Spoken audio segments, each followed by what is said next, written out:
Imagine the school bell rings.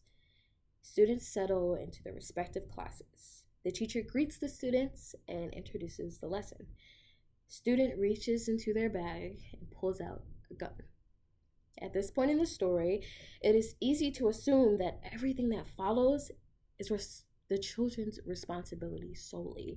But in retrospect, the parents are partially at fault. While no one should be scared of what a child pulls out of their bag, it happens. There are instances where children bring weapons to school. I have done extensive search on these instances, and there have been multiple cases and expert opinions that focus on parents receiving consequences for their children's actions. Children, while unassuming, often cause serious harm, yet parents frequently escape accountability. There is a need to enforce consequences for parents with the goal of encouraging better supervision, accountability, and responsibility that will reduce crime and ultimately reduce harm by youth. Parents should face legal consequences because of their neglect or poor supervision, which often enables children to commit harmful acts. One news article by AP News titled "The Teacher Shot by a 6-Year-Old Still Worries a Year Later About the Other Students in the Room" details an instance where Abby Zerner, a teacher in an elementary school in Virginia, was shot by a 6-year-old boy. The student pulled out a gun from his book bag and shot Zerner in the lung and in the hand. The boy got the gun from his mother, but not intentionally. He went into his mother, DJ Turner's, purse and took out a loaded gun and put it in his book bag. Now, it is responsibility of the parent to protect their children by locking up weapons and making sure that the bullets in the weapon are away from each other. So instances like this would never happen. But because of her neglect, Taylor was sentenced to a total of 4 years in prison for felony child neglect and federal weapons charges. This story shows how she neglected to secure a gun in a locked place, and it also shows how she, when she took her child to school, or whoever took her child to school, failed to check the bag or notice the gun was gone. Instances like these are argued by some that children are solely responsible for their actions, regardless of parental influence or age. Some argue that he, as a child, a 6-year-old child, should have known not to take the gun, not to go into his mother's purse, but that knowledge comes from the parent, knowing to teach their child these things. And the absence of that teaching is what causes them to act in such ways. While certain ages do bear responsibility for their actions, younger children are far more impressionable, and parental guidance is crucial in shaping their behavior and preventing such acts. Holding parents accountable isn't just about punishment, though. It's also about encouraging prevention. If we motivate parents to provide better supervision and support their children, juvenile crime rates will reduce. In one article written by Victoria Kane in Time magazine titled "The Problem with Punishing Parents for Kids' Crime," details and discusses the history of the issue. States have been trying to hold parents legally responsible for their children's crimes since 1903. Colorado was the first state to place a law holding parents responsible for their children's crimes. The law focused on punishing parents for their children's behaviors. Many laws sprung out from this law in Colorado, and juvenile delinquency increased in the late 1940s and 50s with the end of World War II. With this increase of unsupervised children, there was an increase in concern for parental responsibility laws.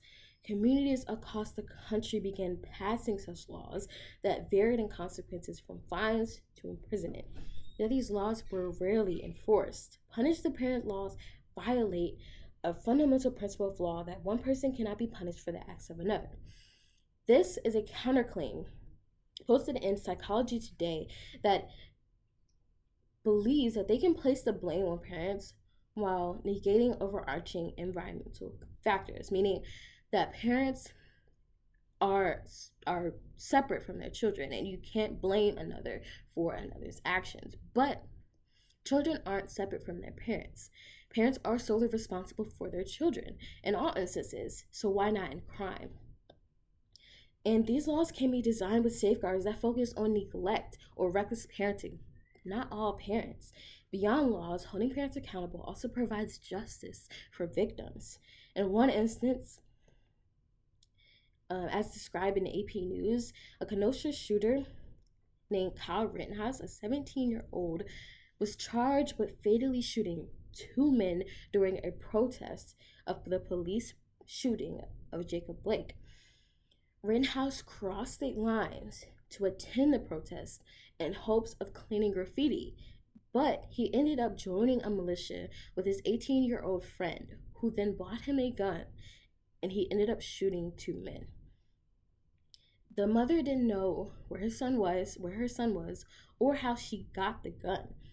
But during the trial, she had intentions to apply for a firearm owner's identification card so that she can legally keep the weapon.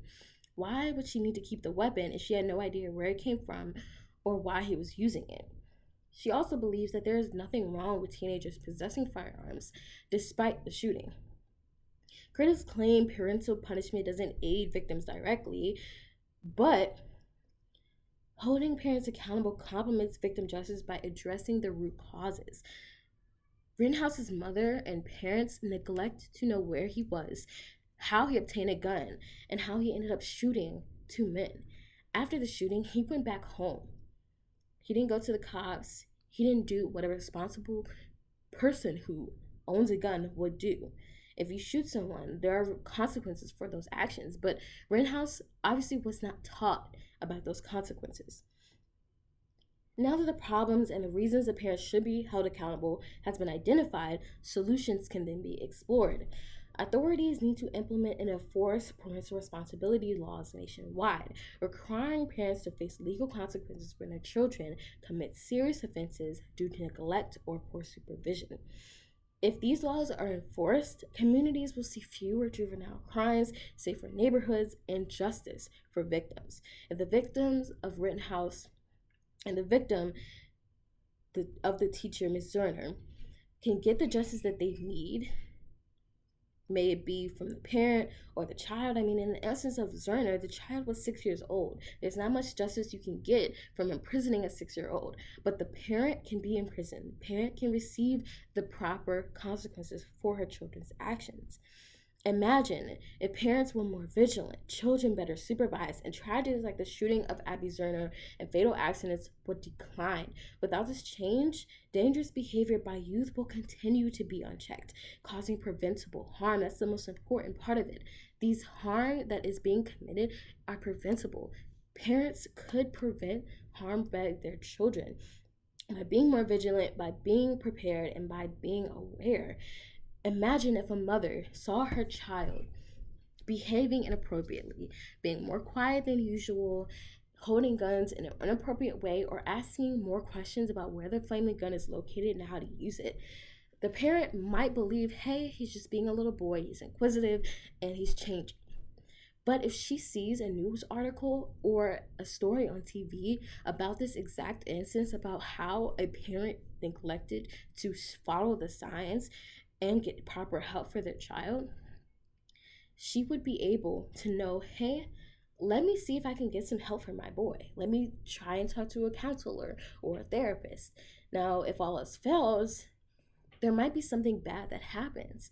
But the best thing in that instance was the child would get help, counseling. And in the worst instance, if she did not do what she needed to do, if she did not get help, something bad could happen, which could have been preventable.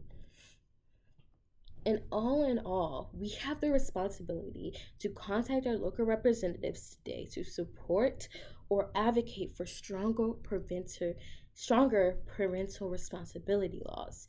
We can encourage lawmakers to hold parents accountable to protect the victims and protect juvenile crimes. And finally, you can hold your family and your friends to be accountable for their own children. We can hold our own family responsible for their children.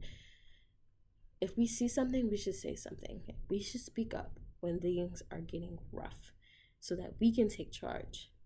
of our own existence, our own children.